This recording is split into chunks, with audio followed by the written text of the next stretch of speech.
Hi hello மக்களே, எல்லோரும் எப்படி இருக்கீங்க? சூப்பராக இருப்பீங்க அப்படின்னு நினைக்கிறேன். இன்றைக்கி நம்ம சேனலில் ஒரு சூப்பரான இன்ட்ரெஸ்டிங்கான க்ரைம் த்ரில்லர் ஹாரர் நாவல் தான் பார்க்க போகிறோம். அதுக்கு முன்னாடி நிறைய பேர் என்னோடய சேனலை சப்ஸ்கிரைப் பண்ணாமலே பார்த்துட்ருக்கீங்க. அந்த மாதிரி வியூஸ் எல்லாம் மறக்காமல் என்னோடய சேனலை சப்ஸ்கிரைப் பண்ணி எனக்கு சப்போர்ட் பண்ணுங்கள். அப்போ தான் இன்னும் சூப்பராக நிறைய நாவல்ஸ் அப்டேட் போடணும் அப்படின்ற மோட்டிவேஷன் எனக்கு வரும். உங்களுக்கு அந்த அப்டேட் சீக்கிரமாக கிடைக்கும். இப்போ அவங்க இந்த நாவலுக்குள்ளே போகலாம். அந்த பெரிய வீட்டில் கடந்த 3 நாட்களாக இரவு யாருமே சரியாக தூங்கலை. யாரும் அழலை, எந்த சத்தமும் இல்லை. ஆனால் தூங்கலை. மண்டப விளக்கு தானாக ஒரு முறை அணைந்தது, திரும்ப எரிந்தது. அந்த நேரம் பெரியம்மா கையில் காஃபி கப்பை வச்சபடி உறைந்து நின்னான். இது 3வது தடவைன்னு சொன்னான். ஆனால் இது காற்று கிடையாது. மாமா கூட குரலை தாழ்த்தினாரு.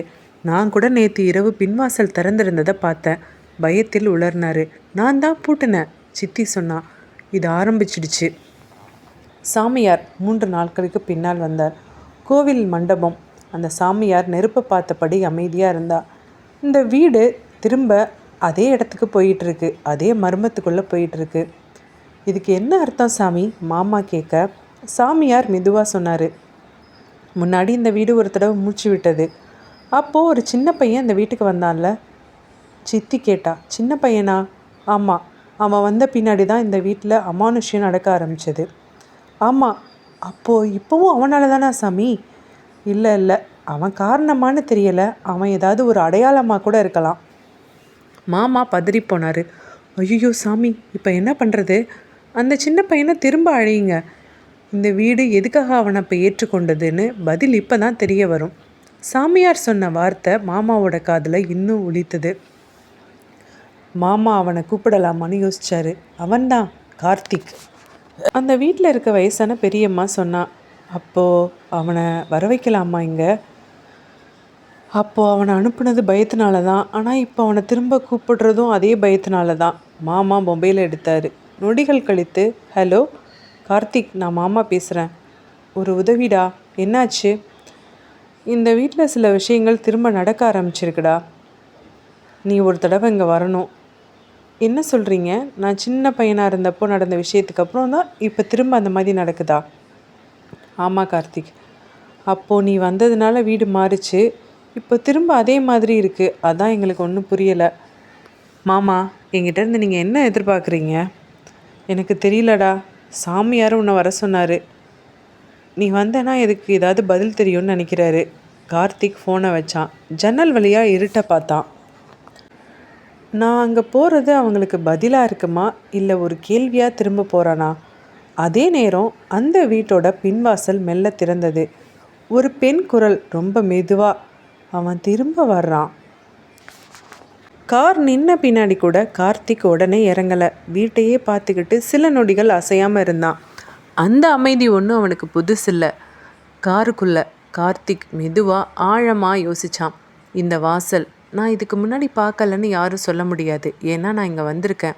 ஆனால் இங்கேருந்து ஓட்டப்பட்டிருக்கேன். அவன் கண்ணாடியில் தன்னோட முகத்தை பார்த்தான். சிறு வயசில் இருந்த பயம் இன்னும் கண்ணுக்குள்ளேயே இருந்தது. வாசலில் மாமா சித்தி 2 பேரும் நின்னாங்க. 2 பேரும் சிரித்து வரவேற்ற மாதிரி இருந்தாலும் அந்த சிரிப்பில் ஒரு பதட்டம் இருந்தது. மாமா அவரை கட்டுப்படுத்தி பேசுகிற மாதிரி இருந்தது. இறங்கு கார்த்திக், இப்போ நீ வராமல் இருக்க முடியாது. இவ்வளோ நாளாக நம்ம தவிர்த்தோம், ஆனால் இனிமேல் தவிர்க்க முடியாது. மாமா, தவிர்த்தது நான் இல்லை மாமா, என்னை தவிர்க்க வச்சது நீங்கள் தான். அந்த இரவுக்கு பின்னாடி நீங்கள் தான் சொன்னீங்க நீ இந்த வீட்டு பக்கமே வரக்கூடாதுன்னு. நீங்கள் சொன்னதை நான் இன்னும் மறக்கலை மாமா. மாமா பதிலுக்கு பதில் சொல்லாமல் சித்தியை பார்க்க சித்தி கண்ணை தாழ்த்தி கொண்டாள்.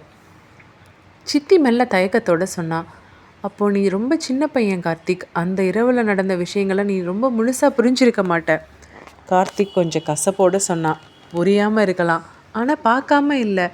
ஓட்டம், சத்தம், யாரோ என்னை தூக்கிட்டு ஓடின மாதிரி. இதெல்லாம் கனவாக இருந்தது போல் இருந்துச்சு. ஆனால் இதெல்லாம் கனவாக இருந்ததுனாலும் இத்தனை வருஷமும் என் தூக்கத்தில் அந்த கனவு ஏன் தொடர்ந்து வந்துக்கிட்டே இருக்கணும்? பேசிக்கொண்டே வாசல் கடந்து நுழைந்தவுடன் கார்த்திக் நின்னான். காற்று திடீர்னு குளிர்ந்து ஒளிர்ந்தது. கார்த்திக் சொன்னான், அந்த இரவு கூட இந்த மாதிரி தான் இருந்தது. வாசல் தாண்டின நொடியிலே மூச்சு அடைக்கிற மாதிரி ஒரு குளிர்.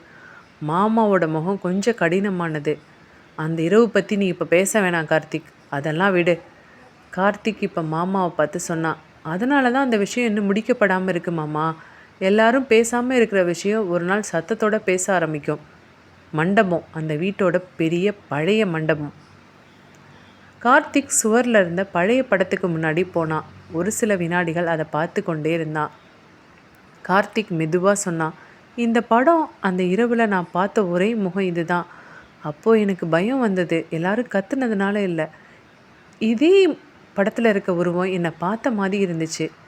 சித்தி கொஞ்சம் அதிர்ச்சியோடு கேட்டா, கார்த்திக் திரும்ப திரும்ப அந்த படத்தை பார்க்காத. இந்த வீட்டில் சில விஷயங்களை பார்க்கக்கூடாது, அடிக்கடி பார்க்கக்கூடாது. சித்தி, அப்போது நான் பார்த்தது உண்மையா? அதனால தான் என்னை இங்கேருந்து வெளியில் அனுப்புனீங்களா?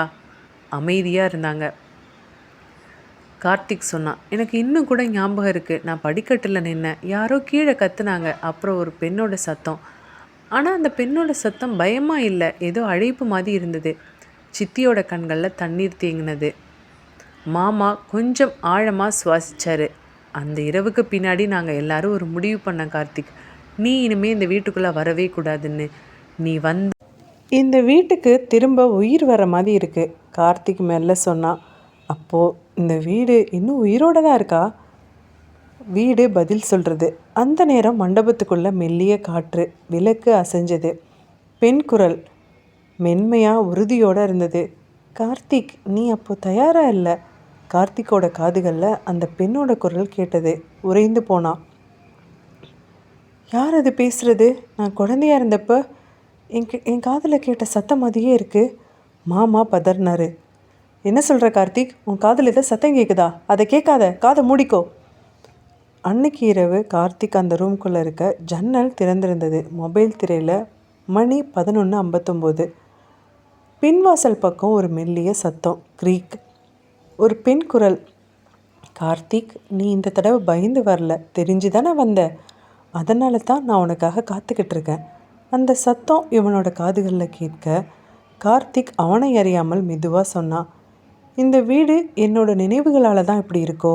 அந்த குரல் பதில் சொன்னது, இல்லை கார்த்திக், இந்த வீடு ஒரு ரத்தத்தால் இப்படி இருக்குது.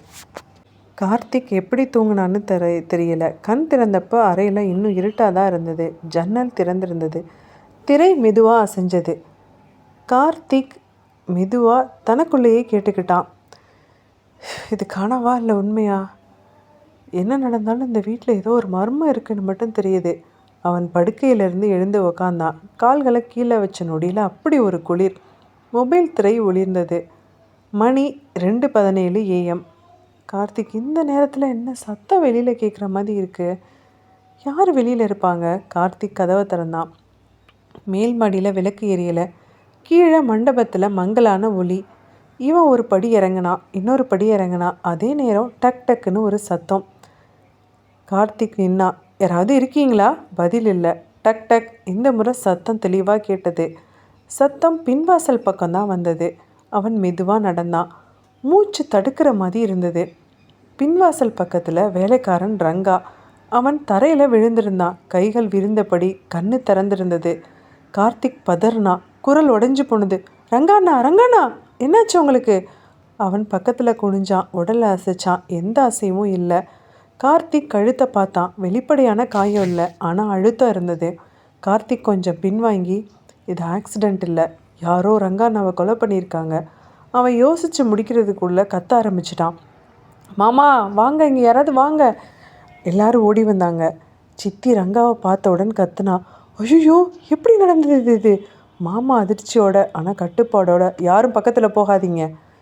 கார்த்திக் சொன்னான், மாமா இது விபத்து இல்லை மாமா, கழுத்தில் பாருங்கள், யாரோ பிடிச்சு அழுத்தின மாதிரி. மாமா கொஞ்சம் கடுமையான குரலில் சொன்னார், போதும் கார்த்திக், எதுவும் நீ இப்போ பேச வேணாம். பெரியம்மா மெல்ல நடுங்கினபடி சொன்னான். அதே நேரம் பின்வாசல் திறந்திருந்தது. அமைதியாக இரு கார்த்திக். அப்போது யாரோ வெளியிலேருந்து வந்திருக்காங்களா? ஒரு நொடி அனைவரும் ஒரே நேரம் பின்வாசலை பார்த்தாங்க. காற்று பின்வாசல்லேருந்து குளிராக வந்தது. விளக்கு ஒரு நொடி மங்கி குறைந்தது. அந்த பெண் குரல் மெதுவாக பேசினது, நான் சொல்லலையா அவங்கக்கிட்ட 12 மணிக்கு மேலே இந்த பக்கம் யாரும் வரக்கூடாதுன்னு? கார்த்திக் மட்டும் அந்த குரலை கேட்டான். என்ன சத்தம் இது? எனக்கு மட்டும்தான் கேட்குதா? விசித்திரமாக இருக்குது. மாமா ஃபோன் எடுத்தார். ஹலோ, போலீஸ் ஸ்டேஷனா? எங்கள் வீட்டில் ஒரு விபத்து. ஆமாம், வேலைக்காரன். கார்த்திக் இப்போ அடக்க முடியாமல் கேட்டான், மாமா இது விபத்து இல்லை, இந்த வீட்டில் வேறு ஏதோ நடக்குது மாமா. அந்த இரவில் நடந்ததுக்கும் இதுக்கும் ஏதோ தொடர்பு இருக்குது.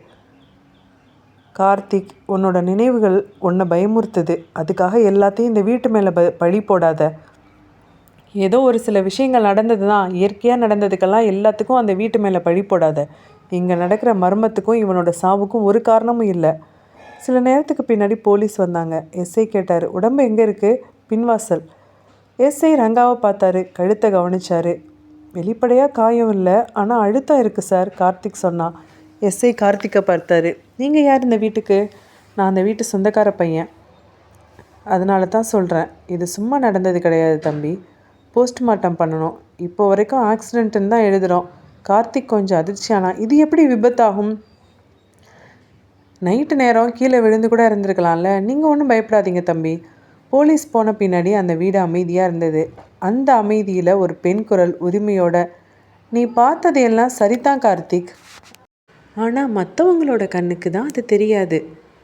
கார்த்திக் மெதுவாக மனசுக்குள்ளே சொன்னான். அப்போது நீ இந்த வீடாக பேச ஆரம்பிச்சிட்டியா? அந்த பெண் குரல் பதில் சொன்னது. இல்லை, நான் உனக்கு நினைவூட்ட ஆரம்பிச்சு. ரங்காவின் உடலை எடுத்துகிட்டு போன பின்னாடி கூட அந்த வீடு அமைதியாகலை, ஆனால் அமைதி வந்த மாதிரி நடிச்சது. கார்த்திக் அந்த வீட்டோட மண்டபத்தில் நின்றுட்டு இருந்தான். நேற்று இரவு நடந்ததை வீடு மறக்க மறுத்த மாதிரி அந்த இடங்கள் இன்னும் அதிக குளிரோடு இருந்தது. கார்த்திக் மாமாவை பார்த்தான். மாமா, நீங்கள் ஒன்று கவனிச்சிங்களா? ரங்கா இறந்து போன சமயத்தில் சண்டையோ சச்சரவோ கூச்சலோ எதுவுமே கேட்கல. மாமா கொஞ்சம் எரிச்சலோடு சொன்னார். அதுக்காக என்ன அர்த்தம் கார்த்திக்? ராத்திரி நேரம் யாராவது விழுந்தால் அப்படி தான் செத்து போயிருப்பாங்க. இதுக்கெல்லாம் நம்ம அர்த்தம் கற்பிக்க முடியுமா? அதுக்கு சொல்லலை மாமா, விழுந்திருந்தால் கழுத்தில் ஒரு அழுத்தம் இருக்கே, அதை சொன்னேன். மாமா பதில் சொல்லலை. அவனோட மௌனம் பதில் சொல்கிற மாதிரி இருந்தது. சித்தி மெல்ல சொன்னா, கார்த்திக், நீ இந்த வீட்டை திரும்ப குறை சொல்ல ஆரம்பிக்காத. கார்த்திக் அமைதியாக ஆனால் உறுதியோடு சொன்னான். குறை சொல்லலை, கேள்வி தானே கேட்குறேன். நேற்று நைட்டு மட்டும் நான் அந்த குரலை கேட்டேனா, இல்லை இந்த உண்மையிலேயே இந்த வீடு யாருக்கிட்டையாவது பேசுதா? எனக்கு தான் அப்படி தோணுதா? அடிக்கடி அது எனக்கு பேசுகிற மாதிரியே இருக்குது. சித்தி கண்களை தாழ்த்திக்கிட்டா. பெரியம்மா கொஞ்சம் பயந்து நடுங்கிக்கிட்டு, கார்த்திக், இந்த வீட்டில் பேசுகிறது மனுஷங்க மட்டும் இல்லை, வீடு மட்டும் இல்லை, வேறு ஏதோ ஒன்று. எல்லோரும் பெரியம்மாவை திரும்பி பார்க்க மாமா கடுமையாக அக்காவை நோக்கி சொன்னார். போதும், நீ இதை நிறுத்து, ஏதாவது உளராத. வீடு அமைதியானது. கார்த்திக் திரும்ப அவனோட ரூமுக்கு போனான். படிக்கட்டில் ஏறுறப்ப நின்னான். அவன் முன்னாடி ஒரு கதவு. அந்த கதவு நேற்று இரவும் இப்போவும் பூட்டப்பட்டு தான் இருந்தது. கார்த்திக் சித்திக்கிட்ட கேட்டான், இந்த ரூம் என்னது? இது ஒரு பழைய ஸ்டோர் ரூம், ஆனால் யாரும் யூஸ் பண்ணுறதில்ல. அப்போ ஏன் பூட்டியிருக்கீங்க? அது பழக்கம். கார்த்திக் கொஞ்சம் சிரித்த மாதிரி சொன்னான். இந்த வீட்டில் எல்லாமே பழக்கம்னு தான் சொல்கிறீங்க, ஆனால் என்ன பழக்கம்னு தான் சொல்ல மாட்டேங்கிறீங்க. சரி, இதோட கீ யார்கிட்ட இருக்குது? மாமா மேலே பார்த்தாரு. யார்கிட்டையும் கிடையாது.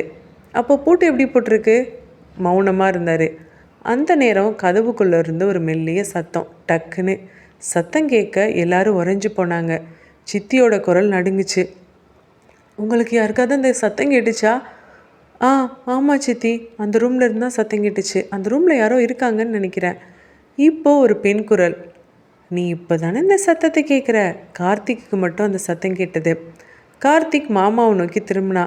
மாமா, இந்த ரூமை பற்றி எனக்கு முதல்ல எல்லாமே சொல்லுங்கள், இல்லைன்னா பெரிய பிரச்சனை ஆகிரும். இந்த ரூமுக்குள்ளே என்னமோ நடந்திருக்கு. இங்கே இருக்கிறது நம்மளை யாரையும் விட்டு வைக்காது. மாமாவோட குரல் இப்போ உயர்ந்தது. உனக்கு தெரிய வேண்டியதெல்லாம் ஒன்றும் இல்லை கார்த்திக், உனக்கு சொல்கிறப்ப எல்லாம் சொல்கிறோம். நீ வந்தலை, அதனால தான் இந்த வீடு திரும்பன்னு ஏதோ சொல்ல வந்தவரா வார்த்தையை நிறுத்தினார். கார்த்திக் உடனே சொன்னான், திரும்ப என்ன சொல்லுங்க, அதுக்கு தானே என்னை கூட்டிகிட்டு வந்தீங்க, என்ன நடக்குது இங்கே? மாமா பதில் பேசலை. கார்த்திக் இப்போ அந்த பூட்டை கவனிச்சான். பழைய பூட்டு, ஆனால் தூசி இல்லை. இந்த கதவு அடிக்கடி திறக்கப்பட்டிருக்கிறது மாதிரி தான் இருந்தது. சித்தி பதறி போனா. யாரும் இந்த கதவை திறக்கலை கார்த்திக். அப்போ யார் உள்ளே இருக்கிறது? மாமா கொஞ்சம் பயந்து போனார். கொஞ்சம் மெதுவாக உடஞ்சி போய் பேச ஆரம்பித்தார். அந்த இரவில் அந்த அறையில் தான் முதல்ல அவர் குரல் தளர்ந்தது. கார்த்திக், சொன்னால் புரிஞ்சுக்கோ, அதனால தான் முன்னாடி உன்னை இங்கே நாங்கள் வரவிடலை. கிரக்குன்னு கதவு ஒரு நொடி உள்ளே இருந்து அசைந்தது போல் இருந்தது. பூட்டு அப்படியே இருந்தது. சித்தி பயந்து கத்துனா, போதும் போதும் பேசாதீங்க, எல்லாரும் இங்கேருந்து போகலாம். அந்த நேரம் அறைக்குள்ளேருந்து ஒரு தெளிவான குரல், பெண் குரல், நானும் இன்னும் போகலையே, இங்கே தானே இருக்கேன். கார்த்திக் மெதுவாக சொன்னான், இங்கே என்னமோ இருக்குது, இந்த அறையை பூட்டின பின்னாடி ஏதோ ஒன்று இருக்குது, நம்ம கண்டிப்பாக கண்டுபிடிக்கணும். அந்த வார்த்தை வந்த பின்னாடி அங்கே இருந்த யாருக்குமே மூச்சு பேச்சு இல்லை, யாரால் பேசவும் முடியலை. அன்னைக்கு நைட்டு விளக்கு எரியலை, மண்டபம் முழுக்க நிழல்கள் மட்டும்தான் இருந்தது. கார்த்திக் படிக்கட்டோட அடியில் நின்றுட்டு இருந்தான். இந்த வீட்டில் எதுவுமே திடீர்னு நடக்கலை, ஒன்றும் முன்னாடியே தீர்மானித்த மாதிரி நடக்குது. இப்போ மேல் மாடியிலேருந்து தக்கு தக்குன்னு மெதுவான நடை. சித்தி குரல் நடுங்குனா, யாரோ மேலே இருக்காங்க போல இருக்கு, மாமாவை நோக்கி சொல்ல. மாமா பதற்றத்தோடு சொன்னார், யாரும் இல்லையே மேலே. தக்கு தக்குன்னு திரும்ப சத்தம் தெளிவாக கேட்டுச்சு. கார்த்திக் இப்போ சொன்னான், இது ஓடுற சத்தம் இல்லை, நின்று நல்லா தெளிவாக நடக்கிற மாதிரி இருக்குது. இது அவளோட நடை தான், பெரியம்மா பதறிட்டு சொல்ல. மாமா திரும்ப கத்துனார், போதும் போதும் நிறுத்துங்க. கார்த்திக் கேட்டான், இந்த வீட்டில் சிசிடிவி இருக்கா? இருக்குது. கார்த்திக் உடனே சொன்னான், வாங்க அங்கே போய் பார்க்கலாம், யார் நடக்கிறாங்கன்னு தெரியும். மாமா சில நொடிகள் அசையாமல் நின்னார்.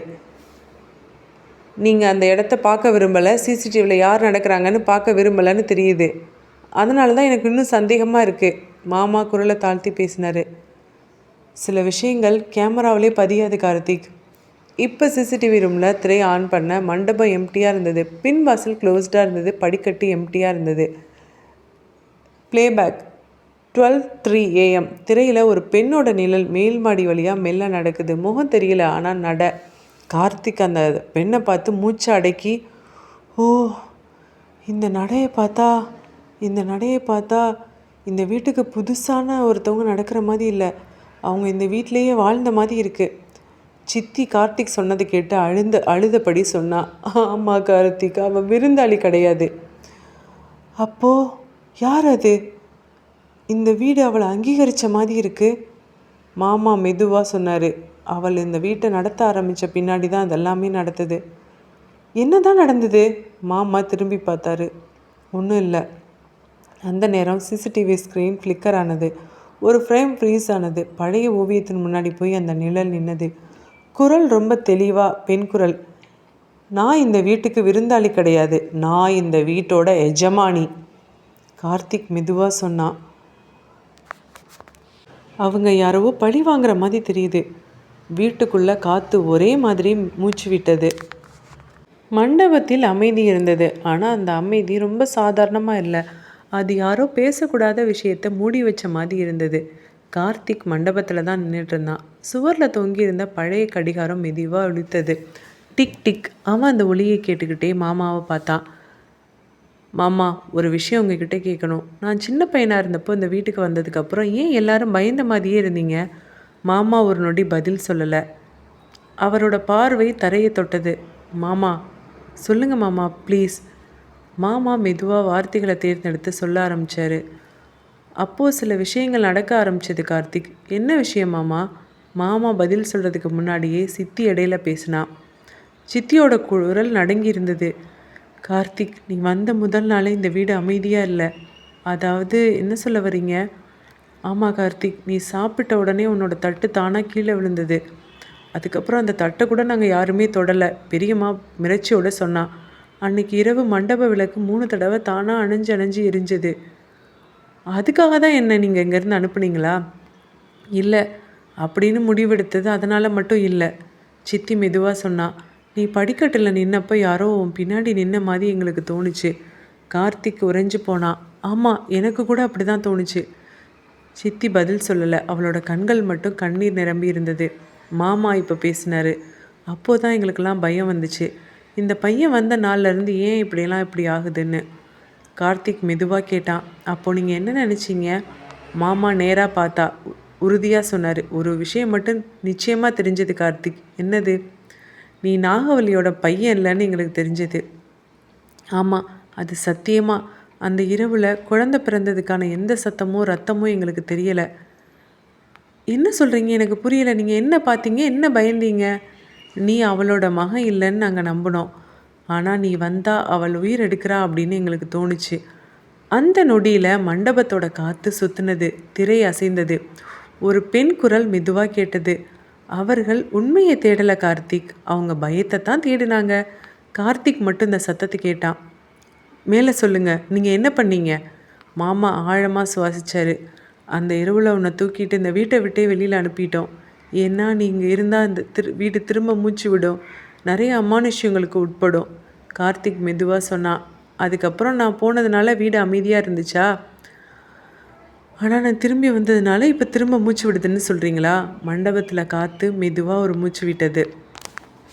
மாமா அவரோட அறையில் ஒரு சின்ன ஃப்ளாஷ்பேக்கை யோசித்தபடி படுத்திருந்தார். நாகவல்லி, நீ கர்ப்பமான நாள்லேருந்து இந்த வீட்டோட எதிர்காலம் நம்ம கையில் இல்லை தெரியுமா? அந்த வீட்டில் இருந்த ஒரு பெரியவர் சொன்னார். ஜாதகப்படி உன் வயிற்றில் பிறக்கிற குழந்தைனால இந்த வீட்டுக்கு ஒரு பெரிய சாபம் வரும், அதனால் குழந்தைய கருவிலேயே அழிச்சிரு. அந்த பெரியவர் சொன்னதுக்கு நாகவல்லி அடியோடு அந்த விஷயத்தை மறுத்தா. ஆனால் அந்த சமயம் குடும்பத்துக்கு வந்த பயம், இவளோட குழந்தை இந்த சாபத்தை திரும்ப நம்ம குடும்பத்துக்கு கொண்டு வந்துடும் அப்படின்னு. இந்த கதையில் முக்கியமான பாயிண்ட்டு, அந்த குடும்பம் நாகவல்லியை வெறுக்கலை, ஆனால் அவர்களோட உயிருக்கு பயந்து அவளோட குழந்தையும் அவளையும் கொல்ல துணிஞ்சாங்க. நாகவல்லியை கொன்னா குழந்தை பிறக்காது, சாபம் முடியும், இந்த குடும்பமும் தப்பும். இதுதான் அவங்க நம்பினது. சாபம் ரத்தத்தை பிடிக்கும், உயிரை அல்ல. அதனால தான் அவளை வெளியில் கொல்லக்கூடாது, ரத்தம் சிந்த வைக்கக்கூடாது, வீட்டுக்குள்ளேயே உயிரோடு அடக்கணும். இதுதான் சாபம் முழுமையாக முடியும், வீட்டில் தூய்மை இருக்கும் அப்படின்னு அவங்க நம்பினாங்க. ஆனால் அந்த குடும்பம் ஒரு விஷயத்தை தவறவிட்டார்கள். சாபம் குழந்தைக்காக காத்திருந்தது, அம்மாவுக்காக அல்ல. குழந்தை பிறக்கலை, ஆனால் குழந்தையோட ரத்தம் வீட்டுக்குள்ளே தான் இருந்தது. அதனால் சாபம் முழுசாக போகலை. அது நாகவல்லியோடு சேர்ந்து இப்போது வீட்டோட நினைவாக மாறினது. மண்டபம் காலியாகிட்டது. மாமாவும் சித்தியும் பெரியம்மாவும் அவங்களோட அறைக்குள்ளே போன பின்னாடி கார்த்திக் மட்டும் அசையாமல் நின்றுட்டு இருந்தான். விளக்கு மங்கலாக இருந்தது. காற்று இப்போது பயமாக இல்லை, கவனிக்கிற மாதிரி இருந்தது. கார்த்திக் யோசித்தான், இந்த வீட்டில் ஒவ்வொரு சுவரும் ஏதோ ஒன்று மறைக்குது. அவன் பார்வை மண்டபத்தின் ஓரத்தில் மூடியிருந்த ஒரு பழைய மர அலமாரி மேலே போனது. அந்த அலமாரி முன்னாடி யாரும் திறந்தது போல இல்லை, ஆனால் அதில் இப்போ தூசி இல்லை. கார்த்திக் மெதுவாக போனான். யாரோ இதை இன்னும் திறந்து பார்க்குறாங்கன்னு நினைக்கிறேன். அவனோட கை அலமாரியோட கைப்பிடியை தொட்டதும் ஒரு மெல்லிய காற்று அவன் கையை நிறுத்தினது. இப்பொழுது அந்த பெண் குரல் இவனுக்கு பக்கத்தில் கேட்டது. அதுக்குள்ளே பார்க்குறதுக்கு தயாராகிட்டியா கார்த்திக்? கார்த்திக் குறைந்து போய் நின்னான். நீ என்கிட்ட இருந்து என்ன சொல்லணும்னு நினைக்கிற? நான் உன்கிட்ட இருந்து எதுவும் மறைக்க விரும்பலை, ஆனால் உன்னை பாதுகாக்கணும்னு நினைக்கிறேன். அந்த குரல் மென்மையோடு சொல்லவும் அடுத்த நொடியில் அலமாரி தானாக திறந்தது, க்ரீக் என்ற சத்தத்தோட. உள்ள ஒரு பழைய துணி மூட்டை, அதுக்குள்ளே ஒரு பழைய டைரி, ஒரு வெள்ளி சலங்கை, சில மஞ்சள் கலந்த கடிதங்கள். கார்த்திக் கேட்டான், இதெல்லாம் யாரோடதாக இருக்கும்? அந்த பெண் குரல் சொன்னது, அது இந்த வீட்டை உயிரோடு வைச்சிருந்தவளோடது. அந்த நோட்டோட முதல் பக்கத்தில் கார்த்திக் மெதுவாக திறந்தான். எழுத்து அழகாக தெளிவாக ஓவியம் போல் இருந்தது. கார்த்திக் அதை வாசித்தான். இந்த வீட்டில் நான் வந்த முதல் நாள் எனக்கு பயம் வரல, ஆனால் இந்த வீட்டுக்கு என்னை பார்த்ததும் ஒரு நிம்மதி வந்த மாதிரி இருந்தது. இந்த வீடு எனக்கான இடம் அப்படின்னு எனக்கு தெரியலை. கார்த்திக் மெல்ல தனக்குள்ளே சொல்லி பார்த்தான். அப்போ இவங்க விருந்தாளி இல்லை, இந்த வீட்டுக்குள்ளே வந்த ஒரு உறுப்பினர். பெண் குரல் சொன்னது, அதனால தானே சொன்னேன் இந்த வீட்டை விட்டு என்னால் போக முடியலன்னு. அடுத்த பக்கத்தை திறந்தான். வாசிக்க ஆரம்பித்தான். இந்த வீட்டை நான் கையில் எடுத்ததுக்கு பின்னாடி இங்கே எதுவுமே வீழ்ச்சி அடையலை, அதனால தான் அவங்க என்னை பார்க்குற பார்வையும் மாற ஆரம்பிச்சிருந்தது. கார்த்திக் கேட்டான், அவங்க ஏன் உன்னை பார்த்து பயந்தாங்க? அந்த குரல் இப்போ சிரிப்பு இல்லாமல் பேசினது. பயந்தாங்க ஏன்னா நான் ரொம்ப அமைதியாக என்னோடய அதிகாரத்தை கையில் எடுத்தேன். கார்த்திக் வெள்ளி சலங்கையை எடுத்தான். அது ரொம்ப குளிராக இருந்தது. அவன் கண் முன்னாடி அதை எடுத்த உடனே ஒரு நினைவு வந்தது. ஒரு பொண்ணு இருட்டில் நடக்கிறா. ஒவ்வொரு அடியிலையும் கொலுசோட சத்தம், சலங்கையோட சத்தம். இப்போ அந்த பெண்ணோட சத்தம். அந்த சத்தம் அவங்களுக்கு பயமாக இருந்தது. எனக்கு அது உயிரோடு இருக்கிற சத்தம். இந்த சலங்கை தான் என்னோடய உயிர் நாடி. அதுக்கப்புறமா அந்த புத்தகத்தில் ஒரு கடிதம் இருந்தது. எனக்கு என்ன நடந்தாலும் எனக்கு தேவையானதை விட்டுட்டு இந்த வீட்டை விட்டு நான் ஒரு நாளும் போக மாட்டேன். அதுபோல் இந்த வீடும் யாரையும் சொந்தமாக எடுத்துக்காது. கார்த்திக் தனக்குள்ளே கேள்வி கேட்டான். அப்போது இந்த வீடு யாரோட வீடு? இப்போ அந்த பெண் குரல் பதில் சொன்னது, யார் இதுக்காக உயிர் கொடுக்குறாங்களோ அவங்களுக்கானதாக மாறிடும் கார்த்திக். அந்த நொடியில் மண்டப விளக்கு ஒரு முறை அணைந்து எரிந்தது. திரும்ப எரிந்தப்ப அலமாரி மூடியிருந்தது. கார்த்திக் கையில் டைரி மட்டும் இருந்தது. அந்த பெண் குரல் கடைசியாக சொன்னது, நீ இதை பார்த்ததில் ஒன்றும் தப்பு கிடையாது கார்த்திக், ஆனால் நீ கேட்டேன்னா நிறைய ஆபத்துக்கள் இருக்குது. கார்த்திக் டைரியை மூடி வச்சான். அந்த எழுத்துக்கள் அவனுக்கு புதுசு, ஆனால் அதோட அர்த்தம் இப்போ தான் அவனை நெருங்க ஆரம்பிச்சிருந்தது. வீடு அமைதியாக இருந்தது. அந்த அமைதி பயம் இல்லை, ஏதோ எதிர்பார்ப்போடு இருந்தது. அந்த பெண் குரல் ஒரு மெல்லிய உச்சரிப்போடு சொன்னது, நீ இதை நினைவுபடுத்தினா அந்த நாளை நீ திரும்ப பார்க்கணும் கார்த்திக். கார்த்திக் மெதுவாக சொன்னான், அந்த நாளை நான் நினைவுபடுத்த தயாராக இருக்கேன். அந்த பெண் குரல் சொன்னது, இது தயாராக இருக்கிறவங்களுக்காக நடக்கிற விஷயம். நீ தயாராக இருக்கிறப்ப உனக்கு நான் அதை காண்பிக்கிறதுல எந்த தவறும் இல்லை. 15 வருஷங்களுக்கு முன்னாடி காரில் சின்ன பையன் கார்த்திக் ஜன்னல் வழியாக வெளியில் வந்து வீட்டை பார்த்தான். அவன் கண்களில் பயம் இல்லை, ஆனால் ஆர்வம் இருந்தது. பெரியவங்கெல்லாம் பேசிக்கிறாங்க, இந்த வீட்டுக்கே வந்து ரொம்ப நாள் ஆச்சு. கார்த்திக் வாசல் தாண்டிய நொடியில் நின்னான். என்னது இங்கே இவ்வளோ குளிராக இருக்குது? பெரியம்மா சிரிச்சான். இது பழைய வீடு கார்த்திக், அப்படி தான் இருக்கும். கிராமம் இல்லையா, உங்கள் ஊர் மாதிரி டவுன் கிடையாது. அவன் நடக்கிறப்ப பின்வாசல் மெல்ல அசைந்தது, க்ரீக் என்ற சத்தத்தோடு. சித்தி மெதுவாக சொன்னான், என்னது இது, பின்வாசல் திறந்துச்சா என்ன? மாமா சொன்னார், காற்றுக்கு திறந்துருக்கோம். அன்னைக்கு இரவு கார்த்திக் நல்ல தூக்கத்தில் இருந்தான், படுக்கையில் இருந்தான். திடீர்னு கொலுசு சத்தம் கேட்க மெதுவாக கண்முழிச்சு பார்த்தான். அம்மான்னு அம்மாவை தேடினான். ஆனால் வாசலில் ஒரு பெண்ணோட நிழல் இருந்தது. முகம் தெரியலை, ஆனால் அந்த நிழல் நின்று கார்த்திக்கை பார்த்தது. பயப்படாத கார்த்திக், முதல் வார்த்தை சொன்னது. மென்மையாக இருந்தது அதோட குரல். நீங்கள் இருக்கலாம், தப்பு கிடையாது கார்த்திக். நீங்கள் யார்? அந்த நிழல் பதில் சொல்லலை. அவள் பின்னாடி ஒரு மென்மையான ஒளி மட்டும் இருந்தது. அதே நேரம் மண்டபத்தில் இருக்க விளக்கு தானாக அணைந்தது. சித்தி பதறி ஓடி வந்தா. அண்ணா எந்திரிங்க எந்திரிங்க. மாமா பதறிட்டு எந்திரிச்சாரு. அந்த பையனுக்கு என்னாச்சு? அந்த பையன் எங்கே இருக்கான்? எல்லாரும் ஓடி வந்தாங்க. அறை கதவு திறந்திருந்தது. கார்த்திக் படுக்கையில் தூங்கிட்டு இருந்தான். அவன் முகம் அமைதியாக இருந்தது. ஆனால் அந்த அறைக்குள்ளே அப்படி ஒரு குளிர். பெரியம்மா வந்தா. இவன் வந்த நாள்லேருந்து எதுவுமே சரியில்லை, இந்த வீட்டில் என்னென்னமோ நடக்குது.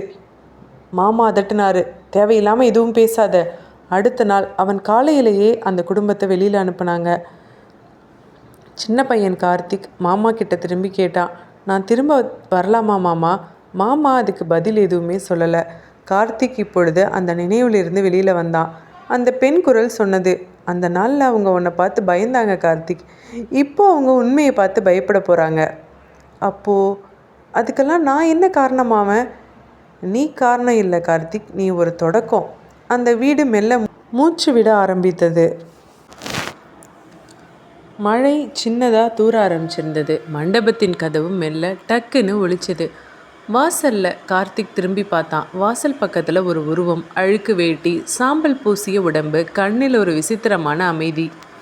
சித்தி பதறி போனா, இந்த நேரத்தில் யார் இது இங்கே? அவர் மெதுவாக உள்ளே நடந்தார். ஒவ்வொரு அடியும் வீட்டுக்குள்ளே ஒரு அழுத்தம் விட்ட மாதிரி இருந்தது. அந்த அகோர சாமியார் சிரிப்பு இல்லாமல் சொன்னார், இந்த வீட்டுக்கு வாசல் இருக்கா? இல்லை, இந்த வீடே தான் ஒரு வாசலாக இருக்கா? சாமியார்கிட்ட இருந்து வந்த கேள்வியை கேட்ட உடனே மாமாவோட குரலில் பதட்டம். கார்த்திக் அமைதியாக கேட்டான், நீங்கள் யார்? நான் யாருன்னு உனக்கு முக்கியம் இல்லை தம்பி, நான் யாரை பார்க்க வந்தேன்றதான் முக்கியம். பெரியம்மா கேட்டா, நீங்கள் யார்? நீங்கள் எப்படி இங்கே வந்தீங்க? நானா வரலம்மா, அந்த வீடு தான் என்னை கூப்பிட்டுது. அழைப்பு இல்லாமல் இந்த மாதிரி வீடுங்கள்லாம் யாரையும் உள்ளே விடாதில்ல. இந்த வீட்டில் ஏதோ ஒன்று இருக்குதுன்னு நினைக்கிறேன். இருக்குன்னு நீ சொல்கிற, அது தப்பு தம்பி. இந்த வீடு மூச்சு விடுது. சித்தி சொன்னா, நீங்கள் சொல்கிறதுக்கு என்ன அர்த்தம்? என்ன அர்த்தம்மா? இந்த வீட்டுக்கு உயிர் இருக்குதுன்னு அர்த்தம். இல்லை, அந்த நினைவு இன்னும் உயிரோடு இருக்குதுன்னு அர்த்தம். கார்த்திக் நேரடியாக கேள்வி கேட்டான். அப்போது அந்த நினைவு என்னையா தேடுது சாமி? இங்கே பாரு தம்பி, ஒரு விஷயத்தை மட்டும் நினச்சிக்கோ. குழந்தை பிறக்கலைன்னா சாபம் அடங்கும். ஆனால் அந்த குழந்தை வந்து திரும்ப வளர்ந்தா. அவர் பேச்சை நிறுத்தினார். என்ன சொல்கிறீங்க? அதான் அப்போவே முடிஞ்சு போச்சே. அகோர சாமியார் பதில் சொல்லலை. முடிஞ்சதுன்னு நீங்கள் நினைக்கிறீங்க, ஆனால் இன்னும் தான் நடக்குதே. அகோர சாமியார் கார்த்திகையே பார்த்தாரு. மெதுவாக சொன்னார், இந்த பையன் இந்த வீட்டுக்குள்ளே 2வது தடவையாக வந்திருக்கான்ல, ஆனால் இந்த தடவை இந்த வீடு அவனை விட்டு போ. அதாவது நான் என்ன சொல்ல வரேன்னா, இந்த வீடு இந்த பையனை விடாது. இந்த பையன் யார்? இந்த வீட்டுக்கும் இவனுக்கும் என்ன சம்மந்தம்?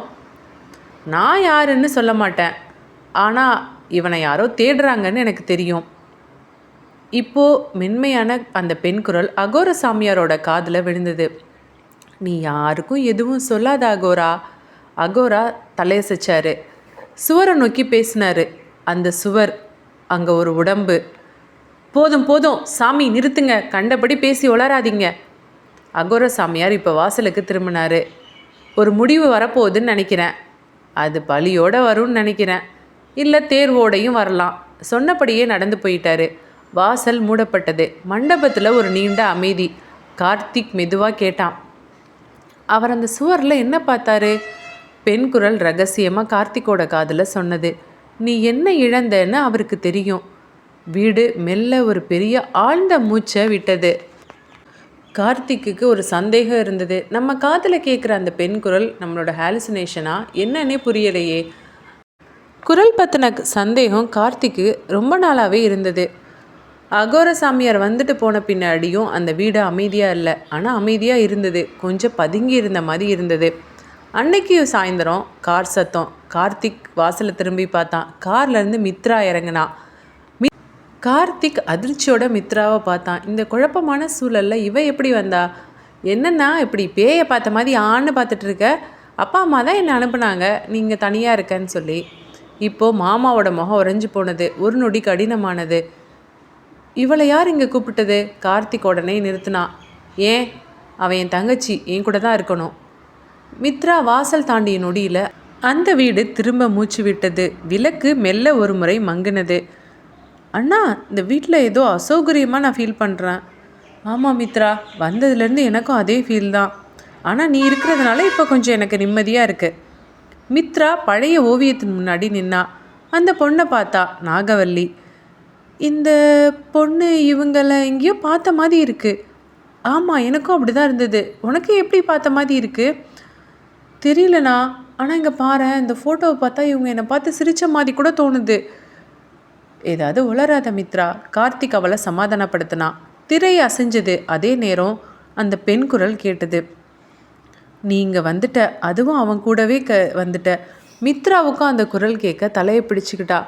அண்ணா, என்னன்னு தெரில, எனக்கு ஒரு மாதிரி தலை வலிக்கிற மாதிரி இருக்குது, குழப்பமாக இருக்குது. கார்த்திக் பதறி போனான். சரி சரி மித்ரா, வா உள்ளே போய் ரெஸ்ட் எடு. கொஞ்ச நேரம் ரெஸ்ட் எடு, ட்ராவல் பண்ணதுனால டயர்டாக இருக்கும். இரவு மித்ரா ரூமில் கண்ணாடி முன்னாடி நின்றுட்டு இருந்தா. அவளோட முகம் இப்போ அவளுக்கே ஒரு ஃபெமிலியர் இல்லாத முகமாக இருந்தது. உள்ளேருந்து ஒரு பெண் குரல் கேட்டது. நீ பயப்படாத மித்ரா, நீ தான் இப்போ அவனுக்கு பாதுகாப்பு. என்ன சொல்கிறீங்க? நீங்கள் யார்? நான் இங்கே இருக்கிறதே அவனுக்காகத்தான், உனக்காக கிடையாது. மித்ராவோட கை தன்னிச்சையாக அவளோட நெத்தியை தொட்டது. அவள் கண்கள் ஒரு நொடிக்கு மாறினது. வெளியில் கார்த்திக் மண்டபத்தில் நின்றுட்டு இருந்தான். அதே நேரம் சலங்கை சத்தம் கேட்டது. கார்த்திக் உறைஞ்சு போனான். மித்ரா தானே அங்கே இருக்கா? மித்ராவை நோக்கி திரும்பினா. மித்ரா மெல்ல சிரிச்சா. ஆனால் அந்த சிரிப்பு அவளுடையது மாதிரி இல்லை. மித்ராவோட குரல் மாறி இருந்தது. உனக்கு தெரியாமல் நான் பாதுகாப்பாக இருக்கேன். கண்ணாடியில் மித்ராவோட பின்னாடி ஒரு நிழல் நின்னது. அது அவளை பிடிக்கலை, அவளை பயன்படுத்திக்கிட்டு இருந்தது. வீடு மெல்ல ஒரு ஆழ்ந்த மூச்சு விட்டது. அந்த இரவு அந்த வீட்டில் இருக்க யாருமே தூங்கலை. மித்ரா படுக்கையில் உட்காந்துருந்தா. அவளோட கண்கள் மூடி இருந்தது. ஆனால் அவளோட முகம் அமைதியாக இல்லை. அவளுக்கு உள்ளே இருந்து ஒரு பெண் குரல் மெதுவாக பேசினது. உன் மூச்சு அவனோட மூச்சுக்கு ஒத்திசைவு ஆகுது. உன்னை அவன் ரொம்ப பாசமாக பார்த்துக்கிறான். நான் உன்னை காயப்படுத்த விரும்பலை, ஆனால் நான் உன்னை பயன்படுத்திக்க போகிறேன். மித்ரா கை தன்னிச்சையாக படுக்கையோட ஓரத்தை பிடிச்சது. அவளோட நெத்தி வியர்வையால் நனைந்தது. கார்த்திக் அந்த அறைக்கு வெளியில் வாசலில் நின்றுட்டு இருந்தான். அவன் காதுக்கு உள்ளேருந்து மித்ராவோட மூச்சு வேறு மாதிரி கேட்டது. கார்த்திக் இப்போ கதவை திறந்துக்கிட்டு உள்ளே போனான். மித்ரா, நீ ஓகே தானே? இப்போ ஓகே தானே? ஒன்றும் பிரச்சனை இல்லையே? மித்ரா நின்னா. அவளோட கண்கள் இப்போ அவளுடையதாக இல்லை. உன்னோட கண்ணுக்கு என்னாச்சு மித்ரா? ஏன் இப்படி இருக்குது? மித்ரா மென்மையாக சொன்னா. அண்ணா, இப்போது அவள் உன்னை காப்பாற்றணும்னு நினைக்கிறா. யார் யார்? அவள் என்கிட்ட கேட்டுக்கிட்டே இருக்கா. அதனால தான் நான் உன்கிட்ட பேசுகிறேன். கார்த்திக் கத்துனா. சித்தி, மாமா, பெரியம்மா எல்லாரும் இப்போ ஓடி வந்தாங்க. என்னாச்சு? திரும்ப மித்ரா இப்படி ஆகிட்டாளா?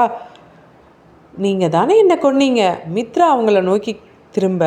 எல்லாரும் அதிர்ச்சியில் பயத்தால் உறைஞ்சி போனாங்க. மாமா கத்துனாரு, இல்லை இது நடக்கக்கூடாது, இது நடக்கக்கூடாது. மாமாவுக்கு திரும்ப அந்த ஃப்ளாஷ்பேக். பல வருஷத்துக்கு முன்னாடி அந்த இரவு நாகவல்லி பிரசவ வழியில் இருந்தா. வீடு முழுக்க அமைதி. பெரியம்மா சொன்னா, அப்போது இவளுக்கு குழந்தை பிறந்தா சாபமாயிருமா? அப்போ என்ன செய்கிறது? அந்த பெரியவர், குழந்தை பெருக்காமல் இருந்தால் சாபம் முடியும். அப்போ அதுக்கு வேறு வழி கிடையாதா? இது ஒன்று தான் கடைசி வழி. இப்போ ஒரு பொண்ணு, அவளை கொல்றதா? வேண்டாம் வேண்டாம், கொல்ல வேணாம். ஆனால் ரத்தம் சிந்தக்கூடாது. சுவர் திறந்தது. நாகவல்லி உள்ளே தள்ளப்பட்டா. நாகவல்லி கத்துனா, நீங்கள் அந்த சாபத்தை பார்த்து பயப்படுறீங்க, அதனால் நீங்கள் என்னோடய குழந்தையை கொல்றீங்க. சுவர் மூடப்பட்டது. அமைதியாக இருந்தது. சித்தி அழுதபடி சொன்னா, ஆமாம், அப்போ நாங்கள் பயந்தோம், அதனால தான். மித்ரா மெருதுவான குரலில் சொன்னான்.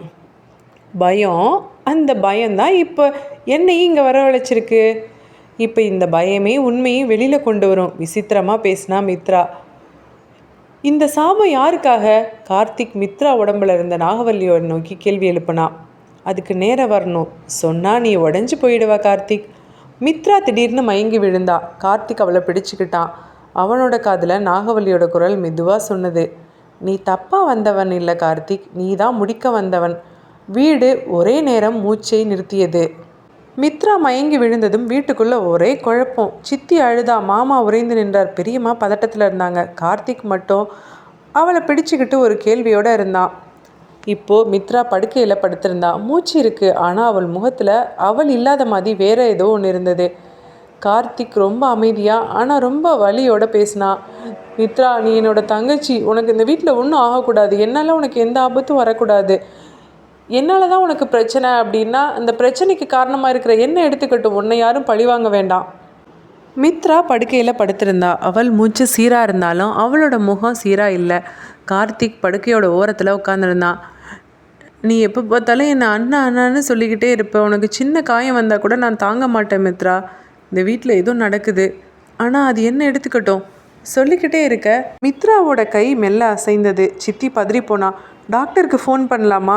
இல்லை இல்லை, இது ஏதோ பொசிஷன் மாதிரி இருக்குது, சாதாரண மயக்கம் இல்லை. மாமா கடுமையாக சொன்னார். இல்லை இல்லை, வெளியிலலாம் யாருக்கும் தெரியக்கூடாது. இந்த வீட்டுக்கு ஏற்கனவே போதுமான பிரச்சனை இருக்குது. கார்த்திக் மாமாவை திரும்பி பார்த்தான். இப்போ கூட நீங்கள் இந்த வீட்டை காப்பாற்றணுன்னு தானே நினைக்கிறீங்க? இங்கே படுத்திருக்கிறது என் தங்கச்சி, ஒரு பொண்ணு. இவளை பார்த்தா உங்களுக்கு பாவமாக இல்லையா? அதே நேரம் க்ரீச்னு ஒரு சத்தம். எல்லாரும் திரும்பி பார்த்தாங்க. வீட்டு வாசலில் ஒரு என்ட்ரி. ஒரு ஆள் மெதுவாக நடந்து உள்ளே வந்தார். சாதாரண வேஷ்டி கட்டியிருந்தார், ஆனால் அவரோட நடையில் ஒரு ஒழுங்கு. கண்ணில் அதிகமாக பார்த்த பழைய விஷயங்கள். யாரும் பதறாதீங்க, நான் உங்கள் யார் கூடயும் சண்டைக்கு வரல. நீங்கள் யார்? சித்தி கேட்க. நான் சேகர், ரிட்டையர்டு இன்ஸ்பெக்டர். இந்த வீடை நான் முன்னாடியே பார்த்துருக்கேன். எனக்கு இது பழக்கப்பட்ட வீடு தான், புதுசு இல்லை. மாமா உடைஞ்சு போன குரலில் சொன்னார். நீங்கள் ஏன் சார் இப்போ இங்கே வந்தீங்க? ஏன்னா இங்கே நடந்த ஒரு கேஸ் காகிதத்தில் முடிஞ்சிருச்சு, ஆனால் உண்மையில் ஒரு போதும் அது முடியலைல்ல. என்ன கேஸ் சார்? அது 20 வருஷத்துக்கு முன்னாடி இந்த வீட்டில் ஒரு பொண்ணு காணாமல் போனா தம்பி. பெயர் நாகவல்லி. அந்த பெயர் விழுந்த நொடியில் வீட்டுக்குள்ளே காற்று கொஞ்சம் கனமாக வீசினது. சித்தி பதறி போய் சொன்னா, அது ஒரு விபத்து. விபத்தா? விபத்தில் எப்படிமா பொண்ணு காணாமல் போவா? அப்படி இருந்திருந்தால் ஏதாவது தடை இருக்கணும்ல. ஆனால் இங்கே ஒன்றுமே இல்லையே. நீங்கள் தான் கேஸை க்ளோஸ் பண்ணிவிட்டீங்களே. மாமா அவசரமாக கேட்க. போலீஸ் ஆஃபீஸர் கண்களை தாழ்த்தினார். ஆமாம், ஏன்னா அப்போது நான் தனியாக இருந்தேன். எனக்கு மேலே நிறைய ப்ரெஷர் இருந்தது. இந்த வீடு அந்த காலத்தில் சொல்ல முடியாத அளவுக்கு பவர்ஃபுல்லாக இருந்தது. சில கேஸ் எல்லாம் முடியாது, ஆனால் மூடி வைக்கப்படும். கார்த்திக் அழுத்தமாக கேட்டான். இப்போ எதுக்கு சார் வந்தீங்க? ஏன்னா இப்போது அந்த வீடு திரும்ப அதே மாதிரி இருக்குதுன்னு நினைக்கிறேன். அதே மாதிரி மர்மங்களோடு இருக்குதுன்னு நினைக்கிறேன்.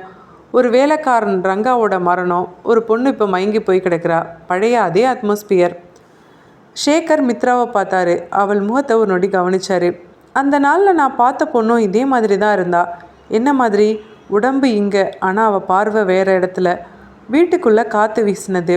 இப்போ ஒரு பெண் குரல் வந்தது. போலீஸ், நீங்கள் தாமதமாக வந்திருக்கீங்க. சேகர் அந்த குரலை கேட்டு உறைந்து போனார். அவர் உடம்பு ஒரு நொடி கல்லானது. மெல்ல சொன்னார். இந்த குரல் அன்னைக்கு இரவு நான் கேட்ட அதே குரல் தான். மாமா உடைஞ்சு போனார். சார் போதும் சார், நிறுத்துங்க சார். இருக்கிற பிரச்சனையில் நீங்கள் வேறு சார். நீங்கள் போங்க சார். பழைய பிரச்சனையை கிளப்பாதீங்க சார். நாங்களே நிம்மதி இல்லாமல் இருக்கோம். நான் போகிறேன். ஆனால் அந்த வீட்டில் இப்போ ஒரு ஆக்டிவ் க்ரைம் சீன் இருக்குது. சேகர் வாசல் நோக்கி நடந்தார். நின்று திரும்பி பார்த்தாரு. உண்மை ஒருபோதும் சுவருக்குள்ளே புதையாது, அது ஒரு நாள் மூச்சு விடும். வாசல் மூடினது. வீடு மெதுவாக ஒரு ஆழ்ந்த மூச்சு விட்டது. போன சேகர் திரும்ப வந்தார். மெதுவாக வீட்டை சுற்றி பார்த்தாரு. சுவர்களை தொட்டார். தரையை கவனிச்சார். கார்த்திக் கிட்ட ஒரு கேள்வி கேட்டார். இந்த வீட்டில் எந்த சுவர் முன்னாடி பழுது பார்க்கப்பட்டது? கார்த்திக் சொன்னான், எனக்கு தெரியல. அன்னைக்கு பெரியம்மா சொன்னாங்க பின்வாசல் பக்கம் இருந்த ரூமில் இருந்த சுவர்னு சொன்னாங்க. அப்போது அங்கேருந்து தான் ஆரம்பிக்கணும். அந்த அறை முன்னாடி மாதிரியே மூடப்பட்டிருந்தது. சேகர் சுவரை மெதுவாக தட்டினார். டக்கு டக்குன்னு ஒரு இடத்துல சத்தம் மாறினது. சேகர் நிறுத்தினார். இந்த சுவர் முழுசாக சாலிடாக இல்லை. வேண்டாம் வேண்டாம் சார், இதை திறக்காதீங்க. இல்லை, இதை இப்போ திறந்து தான் ஆகணும். அந்த நொடி காற்று பின்வாசல் வழியாக வீசினது. குரல் மெதுவாக வந்தது. இங்கே தான் நான் இருக்கேன். சேகர் உறைந்து போனார். இப்போ அந்த சுவரை பார்த்தாரு. இந்த குரல் இல்லை, இந்த குரல் அந்த குரல் தான். ஏன்னா இந்த சுவரை பார்த்த நொடியில் எனக்கு ஒரு மாதிரி இருந்தது. அப்போ இந்த இடத்துல தான் அது நடந்திருக்கணும். சேகர் டார்ச் எடுத்து சுவரின் இடைவெளியில் பார்த்தாரு. உள்ள துணி, முடி, உலர்ந்த மண். சித்தி கத்துனா, வேண்டாம் வேண்டாம் சார், அதை பார்க்காதீங்க, வேண்டாம். இல்லை, இங்கே ஏதோ இருக்குது, சூப்பர் நேச்சுரலாக ஏதோ இருக்குது. கார்த்திக் சொன்னான், அப்போ இந்த வீட்டில் ஆவி இருக்கா? ஆமாம், முதல்ல ஒரு பொண்ணுக்கு என்ன ஆச்சுன்னு நம்ம தெரிஞ்சுக்கணும். அப்புறமா அவள் எப்படி ஆவியானான்னு நம்ம தெரிஞ்சுக்கணும். சேகர் சுவரை பார்த்துக்கிட்டே சொன்னார், உண்மை இந்த சுவருக்குள்ளே அடைக்கப்பட்டிருக்கும் அப்படின்னு நினைக்கிறேன். ஆனால் இப்போ அது மூச்சு விட ஆரம்பிச்சிருக்கு. பின்வாசல் வழியாக காற்று இப்போ ஒரே மூச்சாக வீசினது. பின்வாசலில் பூட்டப்பட்ட அறைக்கு முன்னாடி சேகர் அழுத்தம் திருத்தமாக பேசினார். ஆனால் அமைதியாக சொன்னார், நான் ஒரு விஷயத்தை மட்டும் கிளியராக சொல்லணும். நான் இதை உடைக்கிறேன் அப்படின்றது பேய் நம்பிக்கைக்காக இல்லை. இங்கே ஒரு க்ரைம் சீன் நடந்திருக்கு. ஒரு பொண்ணு காணாமல் போன இடம். அவர் ஏதோ சொல்ல வர மாமா நடுங்கி போனார். இங்கே பாருங்கள் சேகர், இத்தனை வருஷம் நாங்கள் இதெல்லாம் மறந்துட்டோம். இப்போ தேவையில்லாமல் நீங்கள் கிளறி இன்னும் பெரிய பூதம் வந்துருச்சுன்னா என்ன பண்ணுறது? ஏற்கனவே பெரிய பிரச்சனையில் இருக்கும். அப்புறம் இது எல்லாருக்குமே ஆபத்தாயிரும். ஏற்கனவே நீங்கள் பண்ணி ஒரு விஷயத்தை மறைச்சதுனால தான் இவ்வளோ பெரிய ஆபத்தில் இருக்கீங்க. திரும்ப திரும்ப மறைக்கணும்னு நினைக்காதீங்க, தள்ளுங்க. சேகர் சுத்தியலை எடுத்தார். ஒரு நொடி காற்று நின்னது. டக், சுவர் கொஞ்சம் இடிந்தது. சித்தி கத்துனா, வேண்டாம் வேண்டாம், உள்ளே ஒன்றுமே இருக்காது, வேண்டாம் வேண்டாம். அப்போ ஏன் சித்தி பயப்படுறீங்க? விடுங்க, வர்றது வரட்டும், பார்த்துக்கலாம். சுவர் உடைந்தது. உள்ள மஞ்சள் கலந்த பழைய துணி தெரிந்தது. மாமா உடைஞ்சு போய் அழுதாரு. அவளை இங்கே தான். சேகர் சொன்னார், எல்லாரும் பின்னாடி போங்க. இப்போ என்னோடய வார்த்தையை மட்டும் கேளுங்க. இங்கே என்ன நடந்தாலும் யாரும் எதிர்ப்பு காட்டாதீங்க, அமைதியாக மட்டும் இருங்க. சுவர் திறந்த உடனே எலும்பு துண்டுகள், சிதைந்த துணி, உடைந்த சலங்கை, உலர்ந்து போன மண், ரத்தம் இல்லை, வேறு எந்த விஷயமும் இல்லை. ஆனால் பெரிய அமைதி இருந்தது. சித்தி அதை பார்த்து அழுதா, நாங்கள் கொல்லலை. நீங்கள் கொல்லலை, ஆனால் அவளை உயிரோட சமாதி பண்ணியிருக்கீங்க. சேகர் சொன்னார். கார்த்திக் இதை பார்த்து குரல் உடைஞ்சு போய் சொன்னான், அப்படி என்ன தான் பாவம் செஞ்சாங்க அவங்க? ஏன் அவங்களுக்கு இவ்வளோ ஒரு கொடுமை? மாமா சொன்னார், நாங்கள் பயந்தோம். குழந்தை பிறந்தா சாபம் திரும்பவும்னு நம்பினோம். காற்று இப்போ சுவருக்குள்ளேருந்து வெளியில் வந்தது. ஒரு குரல் மிக தெளிவாக சொன்னது. அது நாகவல்லியோட குரல். நீங்கள் என்ன சாபம்னு நினச்சிங்க, ஆனால் நீங்கள் செஞ்சது தான் பெரிய பாவம். சேகர் உறைந்து போனார். ஆனால் கேட்டார், இந்த குரல் எல்லாருக்கும் கேட்கணும். அது சொல்கிறத நீங்கள் எல்லாரும் கேளுங்க, அதுக்கு நீங்கள் பதில் சொல்லுங்கள். அதே நேரம் மித்ரா அந்த ரூம்லேருந்து கத்துனா. மித்ரா தரையில் உட்காந்துருந்தா. அவள் கைகள் சுவரை பிடிச்சிட்டு இருந்தது. மித்ரா 2 குரல்களில் மாறி மாறி பேசினா, வேண்டாம், என்னை விட்டுரு. இல்லை, உன்னை விடமாட்டேன். இப்போ உண்மை வெளியில் வந்துடுச்சு. கார்த்திக் மித்ராவை பிடிச்சிக்கிட்டான். மித்ரா என் தங்கச்சி, அவளை எதுவும் செய்யாத. நான் ஒன்றும் அவளை காயப்படுத்தலையே, உள்ளே இருந்த குரல் சொன்னது. உன்னை தான் காப்பாற்றுறேன். சேகர் உண்மையை உணர்ந்துக்கிட்டாரு. அப்போது இந்த பொசிஷன் ரிவெஞ்சுக்காக இல்லை, ட்ரூத் ஏதோ ரிவீல் பண்ணுறதுக்காக இருக்குது. உண்மை தான் வெளியில் வந்துருச்சு, இன்னும் என்ன தான் வேணும் உனக்கு? நாகவல்லி சொன்னா. இல்லை, இன்னும் முழுசாக உண்மை வெளியில் வரல, முடிவு வரணும். சுவர் முழுசாக திறந்த இடத்துல இப்போ காற்று நின்னது. வீடு ஒரு நிமிடம் மூச்சை பிடித்தது. சேகர் மெதுவாக சொன்னார், கேஸ் இப்போது ரியோப்பன் ஆயிடுச்சு. ஆனால் இந்த வீடு ஒரு கோர்ட் இல்லை. இந்த வீட்டுக்கு வேறு ஏதோ தீர்ப்பு வேணும். சுவர் உடைந்த இடத்துலேருந்து யாருமே நகரல. உண்மை வெளியில் வந்திருந்தது. ஆனால் அந்த உண்மையை எப்படி தாங்கிக்கணும்னு யாருக்கும் தெரியலை. சேகர் குறிப்புகள் எடுத்துக்கிட்டு இருந்தார். அவரோட கையும் கொஞ்சம் நேரம் நடுங்கினது. மாமா உடைஞ்சு போய் சொன்னார், சட்டத்து முன்னாடியும் நீங்கள் குற்றவாளிகள் தான். சட்டமா? நாகவல்லி முன்னாடியும் நீங்கள் குற்றவாளிகள் தான். நாங்கள் என்ன பண்ணுறது? நாங்கள் எதுவும் பண்ணலை. இது எல்லாமே வீட்டு பெரியவரோட முடிவு. அது மட்டும் இல்லை, எங்கள் உயிருக்கும் நாங்கள் பயந்தோம், அவ்வளவுதான். பயம் இது ஒரு காரணமாக இருக்கலாமாம்மா, ஆனால் ஒரு மனுஷனை சுவருக்குள்ளே உயிரோடு அடைக்கிற வரைக்கும் அந்த பாவம் உங்களை கண்ணை மறைச்சிருச்சுல்ல? கார்த்திக் கேட்டான். மாமா குரல் இப்போ உடைஞ்சு போய் சொன்னார், சார், போலீஸ் எங்களை கைது பண்ணலாம், சிறையில் அடைக்கலாம், அதுக்கு நான் தயாராக இருக்கேன். ஷேகர் நேர்மையான ஒரு பதிலை சொன்னார். நான் இதை முடிவு பண்ண மாட்டேன், சட்டம்தான் முடிவு பண்ணோம். ஆனால் இந்த வீட்டில் இருக்கிற நாகவல்லிக்கு சட்டம் மட்டும் போதாது. காற்று இப்பொழுது பின்வாசல் வழியாக வீசினது. நாகவல்லி மெதுவான குரலில் சொன்னா, சட்டம் என்ன காப்பாற்றலை, ஆனால் உண்மை என்ன இங்கே வச்சது. இன்னும் என்ன தான் உனக்கு வேணும்? வேணும்னு எனக்கு எதுவும் இல்லை, கேள்வி மட்டும் இருக்குது. நாகவல்லி மித்ரா வழியாக சொன்னா, நீங்கள் அந்த இரவு என்னை உள்ளே தள்ளுறப்ப ஒரு தடவையாவது என்னை மனுஷியாக பார்த்தீங்களா? தப்புதாம்மா, பார்க்கல, பயந்தான். நாங்கள் என்ன பண்ணுறது? பயத்துக்கு உயிர் கிடையாது, ஆனால் உயிர் எனக்கு இருந்தது. மித்ரா மெதுவாக தரையில் உட்காந்தா. அவள் கண்களில் கண்ணீர். நாகவல்லி, போதும், என் தங்கையை விட்டுரு ப்ளீஸ். கார்த்திக் கெஞ்சினா. நான் அவளை பிடிச்சிருக்கல, அவள் தான் என்னை தாங்குறா. நீங்கள் என்ன கேட்குறீங்க நாகவல்லி? உங்களுக்கு இவங்க எல்லாம் தண்டிக்கப்படணுமா இல்லை கன்ஃபெஷன் வேணுமா? தண்டனையை சட்டம் கொடுக்கும், நான் கேட்குறது ஒப்புதல். மாமா புரியாமல் கேட்டார். என்ன சொல்கிற? எனக்கு புரியலை. இந்த வீட்டில் என்ன நடந்ததுன்னு நீங்களே சொல்லணும், உங்கள் வாயால். ஒன்று விடாமல் நடந்ததை மறைக்காமல் சொல்லணும். கார்த்திக் மெதுவாக சொன்னான். அப்போது அவங்க ரிவெஞ்சுக்காக இதை பண்ணலை, இந்த கதையை ஒரு முடிவுக்கு கொண்டு வரணும்னு நினைக்கிறாங்க. மித்ரா திடீர்னு கத்துனா. அண்ணா, உடம்பு வலிக்குதுண்ணா, என்னால் தாங்க முடியலண்ணா, ப்ளீஸ் என்னை காப்பாத்துனா. நேரம் குறைஞ்சிக்கிட்டே வருது, உன் தங்கச்சிக்கு இன்னும் கொஞ்ச நேரம்தான் டைம். ஷேகர் இப்போ அனைவரையும் பார்த்து சொன்னார். இது கன்ஃபெஷன் மட்டும் இல்லை, இது ஒரு தேர்வு. நீங்கள் சொல்லலை அப்படின்னா அந்த தேர்வை இந்த வீடே எடுத்துக்கும். காற்று மெதுவாக இப்போ ஒரு ஆழ்ந்த மூச்சு விட்டது. ஒரே ஒரு விளக்கு மட்டும் மண்டபத்தின் நடுவில் இருந்தது. அதன் வெளிச்சத்தில் எல்லாரும் உட்காந்துருந்தாங்க. ஷேகரோட கைகளில் ஒரு டேப் ரெக்கார்டர்.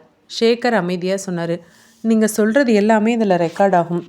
இது மீடியாக்காக இல்லை, கோர்ட்டுக்காக கூட இல்லை. இது உண்மை மறுபடியும் மறைக்கப்படக்கூடாது அப்படின்றதுக்காக. சித்தி இப்போ குரல் உடைஞ்சு அழுதா. சொன்னா, இந்த வீடு எங்களை விட்டுருமா? நாகவல்லி, நீ தான் என்னை விட்டுருவியா? நாகவல்லி மித்ரா வழியாக மெதுவாக சொன்னா, இந்த வீடு தான் உங்களை பிடிச்சிருக்கலையே, நீங்கள் பிடிச்சிருந்த பயத்தை தான் விடணும். ஷேகர் இப்போ ரெக்கார்டு ஆன் பண்ணார். மாமா ஆழமாக மூச்சு வாங்கிக்கிட்டாரு. அந்த இரவு எங்களுக்கு முன்னாடியே ஒரு எச்சரிக்கை கிடைச்சது. நாகவல்லி கர்ப்பமாக இருந்தா. அந்த சாபம் திரும்ப வரும் அப்படின்னு பெரியவங்க சொன்னாங்க. பெரியம்மா பேசினா. அப்போது நாங்கள் சாமியார்கிட்ட கேட்டோம். அவர் சொன்னார், குழந்தை பிறக்காமல் தடுக்க முடிஞ்சா சாபம் முடியும்னு சொன்னார். கார்த்திக் இப்போ அழுத்தமாக சொன்னான். அப்போது அந்த அம்மாவை காப்பாற்றணும் அப்படின்னு யாருக்குமே தோணலைல்ல? சித்தி அழுதபடி சொன்னா. தோணுச்சு, எனக்கு தோணுச்சு, ஆனால் பயம்தான். நாகவல்லி குரல் கருகருத்து சொன்னா. பயத்துக்கு பேர் வைக்காதீங்க, அது உங்கள் வசதிக்காக தான் பயம். மாமா திரும்ப பேசினார். அந்த இரவு நாகவல்லி எங்களை பார்த்து கேட்டா. நான் உங்கள் வீட்டுக்கு என்ன பண்ணேன்னு கதர்னா. யாருக்குமே பதில் இல்லை. பெரியம்மா பேச ஆரம்பித்தா. அவள் எங்களை பார்த்து அழுதா. ஆனால் அந்த அழுகை ரொம்ப பயங்கரமாக இருந்தது. மித்ரா வழியாக இருந்த நாகவல்லி பேசினா. என்னோட அழுகை உங்களுக்கு பயமாக இருந்துச்சா? நீங்கள் மனுஷர்களே இல்லை. மாமா சொல்ல ஆரம்பித்தார். நாங்கள் அவளை பின்வாசல் அறைக்கு கூட்டிகிட்டு போனோம். அங்கே சுவர் திறந்திருந்தது. அவள் உள்ளே தள்ளப்பட்டா. கார்த்திக் கேட்டா, அவங்க எதிர்த்தாங்களா? மாமா கண்ணீரோடு சொன்னார். இல்லை, அவள் எதிர்க்கவே இல்லை. அவள் சொன்னது ஒன்றே ஒன்று தான், என் குழந்தையை காப்பாற்றுங்கன்னு. நாகவல்லி மெதுவாக கிழிக்கும் குரலில் சொன்னா.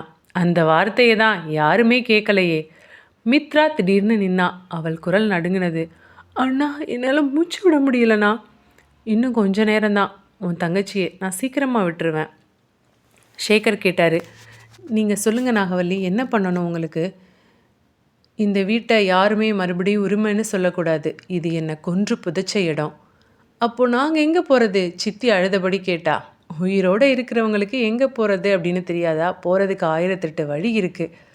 கார்த்திக் சொன்னான். மித்ராவை பார்த்தான். அதுக்கப்புறம் சுவரை பார்த்தான். அம்மா நாகவல்லி, நீங்கள் ஏன் என்னை காப்பாற்றணும்? அதுக்கான நேரம் இன்னும் வரல. காப்பாற்றுறேன்னு சொல்ல முடியாது, அந்த விஷயத்துக்கு நான் அப்புறமா வர்றேன். மித்ரா வழியாக இருந்த நாகவல்லி பேசினா. ஷேகர் ரெக்கார்டை ஆஃப் பண்ணார். இப்போது கன்ஃபெஷன் கம்ப்ளீட். ஆனால் அந்த இரவு இன்னும் முடியலை. விளக்கு ஒரு முறை அணைந்தது. மித்ரா மெல்ல தரையில் சாய்ந்தாள். வீடு ஒரு நீண்ட மூச்சை திரும்ப இழுத்து விட்டது. மித்ரா தரையில் சாய்ந்தபடி கிடந்தாள். அவள் மூச்சு ஒவ்வொரு தடவையும் பிரயாசையாக வந்து விழுந்தது. வீடு முழுக்க ஒரு விசித்திரமான அழுத்தம். கார்த்திக் மித்ராவை தூக்கி பிடிச்சிக்கிட்டான். மித்ரா, அங்கே பாரு, என்னை பாரு, நீ தனியாக இல்லை, நான் உன் கூட இருக்கேன், உன் அண்ணன் நான் இருக்கம்மா. மித்ரா கண்கள் திறந்தது. ஆனால் அந்த பார்வை அவளோடது இல்லை. நாகவல்லி தான் உடம்புக்குள்ளே இருந்தா. ப்ளீஸ் என் தங்கச்சியை விட்டுரு, இவளால் இதுக்கு மேலே தாங்க முடியாது. விட்டுறேன். உண்மையெல்லாம் தான் வெளியில் வந்துருச்சு. ஆனால் ஒரு பாவம் இன்னும் இங்கேயே இருக்கே. சித்தி கேட்டா, நீ என்ன சொல்கிற, உனக்கு என்ன வேணும்? இந்த வீடு ஒரு உயிரை வாங்கித்தான் அமைதியாக இருந்தது இல்லையா? ஆமாம், இப்போ உண்மையை சொல்லிட்டீங்கல்ல, அது போதுமா? ஒரு உயிர் போகக்கூடாது. ஷேகர் நேர்மையாக சொன்னார். இது சட்டம் மட்டும் இல்லை, மனிதன் நாகவல்லி. நாகவல்லி மென்மையாக ஆனால் கசப்போட சொன்னான். அந்த மனிதன்தான் அந்த இரவு எனக்கு கிடைக்கலையே. மித்ராவோட உடல் திடீர்னு வளைஞ்சது. அவள் கைகள் சுவரை பிடித்தது. கார்த்திக் கத்துனா, போதும் ப்ளீஸ், இவளை விட்டுரு ப்ளீஸ் நாகவல்லி. நான் அவளை காயப்படுத்தலை கார்த்திக். ஆனால் இந்த வீட்டோட பாவம் யாரோ ஒருத்தன் தாங்கணும். அந்த பாவத்தை உங்களில் ஒருத்தன் தாங்கணும். ஷேகர் கேட்டார், யார் தாங்கணும்? அதை நீங்கள் தான் தேர்வு பண்ணணும். பெரிய அமைதி. யாருமே பேசலை. காற்று மண்டபத்தில் சுற்றி சுழன்று ஓடுனது. நாங்கள் பண்ண பாவத்துக்கு பெரிய தண்டனை இதுக்கு மேலே கொடுக்க முடியுமா? நீ என்ன சொன்னாலும் கேட்குறோம். பாவத்துக்கு மேலே பாவம் பண்ண எங்களுக்கு இந்த தண்டனை தேவைதான். சித்தி அழுதா. கார்த்திக் இப்பொழுது மெதுவாக எழுந்தான். அவன் முகத்தில் பயம் இல்லை. பாவம் தேர்வு செய்யணுமா? அதை நான் தாங்கிக்கிறேன். சித்தி கத்துனா, கார்த்திக் வேண்டாம், கார்த்திக் வேண்டாம்ப்பா. நாகவல்லி உறைந்து நின்னா. நீ என்ன சொன்ன கார்த்திக்? கார்த்திக் அமைதியாக சொன்னான். இந்த வீட்டில் எல்லாமே என்னை சுற்றி தான் நடக்குது. இந்த வீட்டில் நடக்கிற மர்மங்களுக்கும் உங்களுக்கும் இவங்களுக்கும் ஏதோ ஒரு கனெக்ஷன் இருக்குது. அது என்னால் இருக்குது. அதனால் இதை நானே முடிச்சு வைக்கணும்னு நினைக்கிறேன். மித்ராவின் கண்களில் ஒரு நொடி கண்ணீர். நாகவல்லி சொன்னா, இல்லை, நீ அதை செய்யக்கூடாது. நீ இந்த பாவத்துக்கு சொந்தக்காரன் கிடையாது. அப்போ ஏன் நீங்கள் என்னை காப்பாற்றணும்னு நினைக்கிறீங்க? ஏன்னா நீ இவங்களோட சேர்ந்த பாவம் கிடையாது.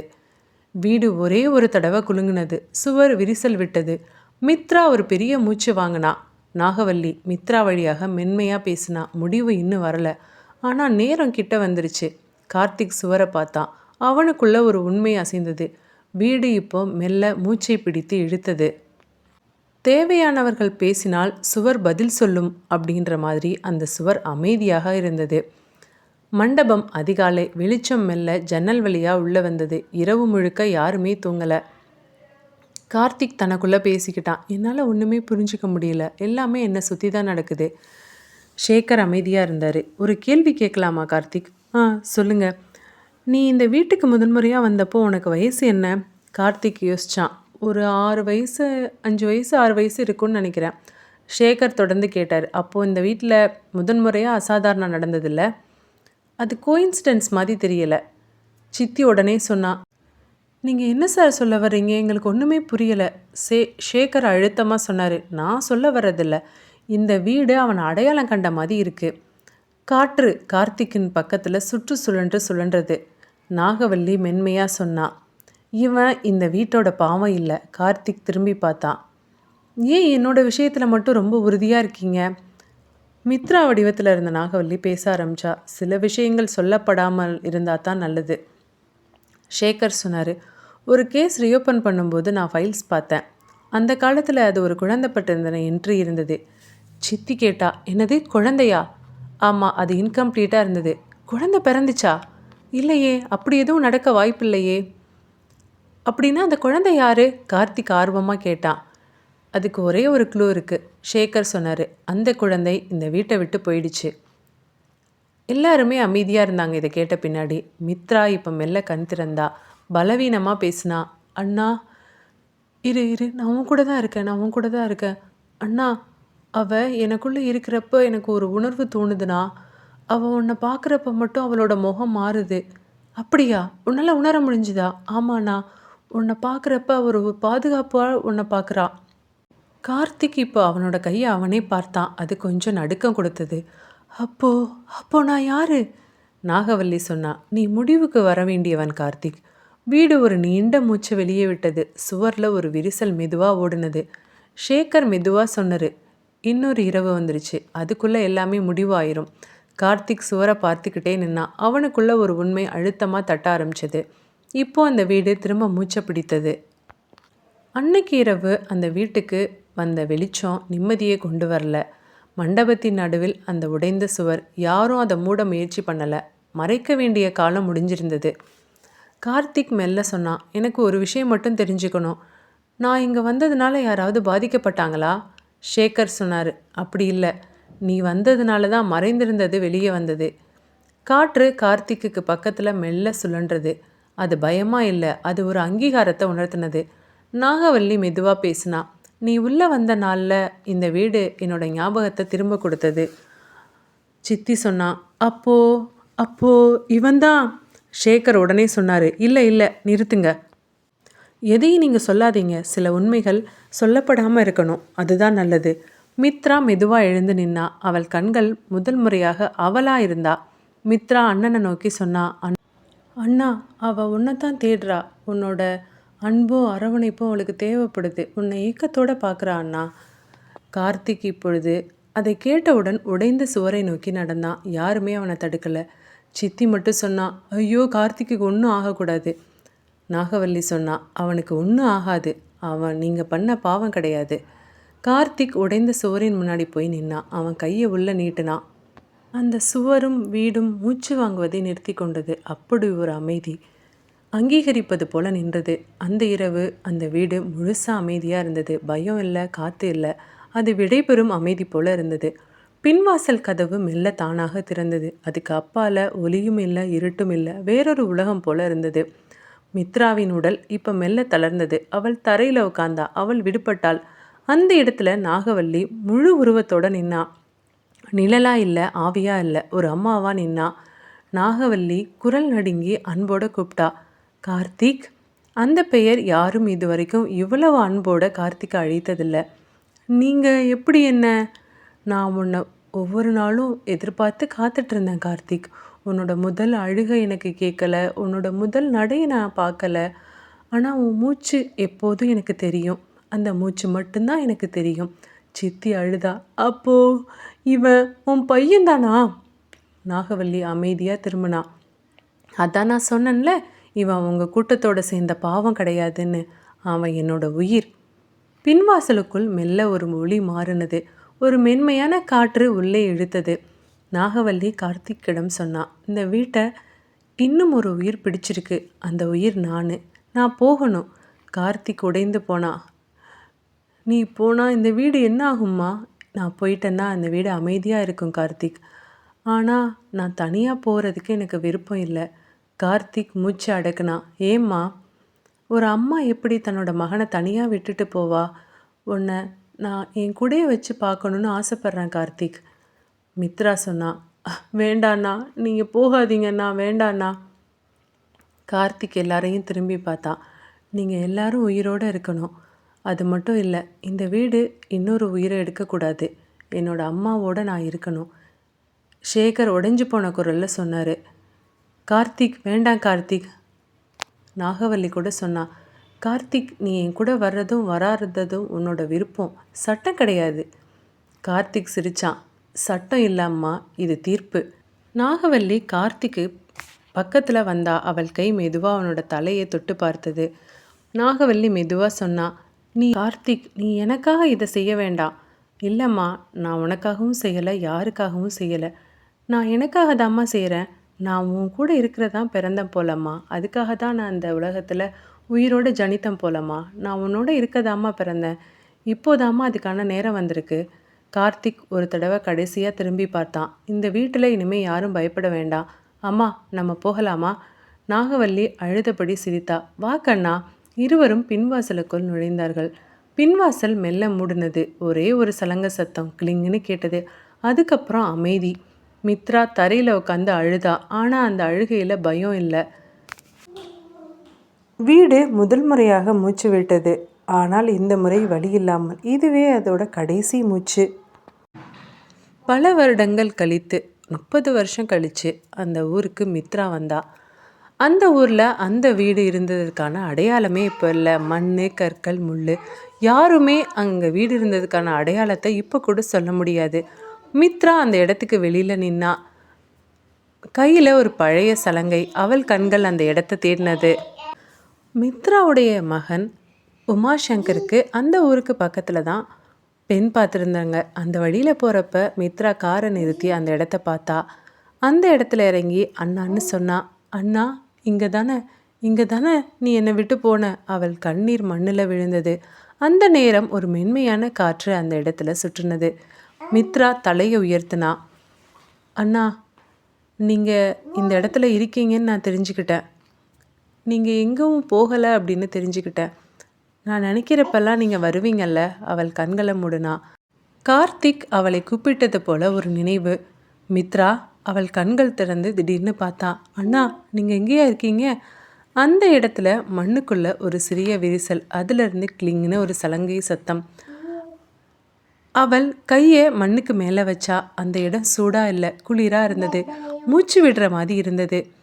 கார்த்திக்கின் குரல் மித்ராவின் காதுகளில் கேட்டது.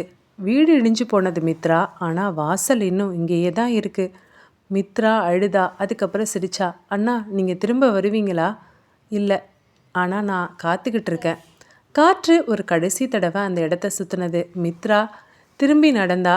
அவள் போன பின்னாடி மண்ணுக்குள்ளே அந்த விரிசல் மெதுவாக மூடினது. வீடுகள் இடிந்து போகலாம், ஆனால் சில வாசல்கள் ஒருபோதும் மூடப்படுவதில்லை. எப்படி இருந்தது இந்த நாவல்? சூப்பராக இருந்ததா? இல்லை க்ரைம் த்ரில்லர் நாவல் போடலாமா? அடுத்து என்ன மாதிரி நாவல் உங்களுக்கு வேணும் அப்படின்னு சொல்லுங்கள். ஹாரர் பேஸ்டு சூப்பரான நாவல் அப்டேட் நிறையா வந்துக்கிட்டே இருக்குது. மறக்காமல் நம்ம சேனலை சப்ஸ்கிரைப் பண்ணி எனக்கு சப்போர்ட் பண்ணுங்கள். வாய்ஸ் ஓவர் கொடுக்குறப்ப கடைசி பார்ட்டில் என்னோடய குட்டி பையன் ஏதாவது சவுண்டு கொடுத்துருப்பான். சாரி, அந்த டிஸ்டர்பன்ஸ்க்கு என்னை மன்னிச்சிக்கோங்க. நெக்ஸ்ட் வீடியோவில் உங்களை மீட் பண்ணுறேன். டாடா, பை பை, டேக் கேர். உங்கள் யுவதி.